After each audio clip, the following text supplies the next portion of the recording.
सध्या सोशल मीडियावर Ghibli art ॲनिमेशनने धुमाकूळ घातलाय। AI प्लॅटफॉर्म ChatGPTद्वारे जवळपास प्रत्येक व्यक्ती स्वतःच्या फोटोंचे ॲनिमेशन बनवते। यापूर्वी ही सुविधा केवळ प्रीमियम वापरकर्त्यांसाठी होती, पण आता मोफत वापरकर्ते गिबली ॲनिमेशन देखील तयार करू शकतात। हे गिबली ॲनिमेशन कुठून आलं हे तुम्हाला माहिती आहे का?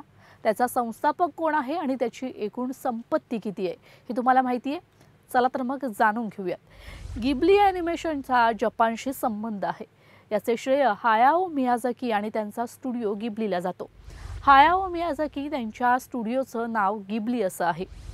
ते या स्टुडिओचे संस्थापक आहेत। मियाझाकी हे जपानी ॲनिमेशनच्या जगाचा राजा मानले जातात। त्यांनी बनवलेले चित्रपट जगभर पसंत देखील केले जातात। त्यांनी 25हून अधिक ॲनिमेटेड चित्रपट आणि टीव्ही मालिका केल्यात।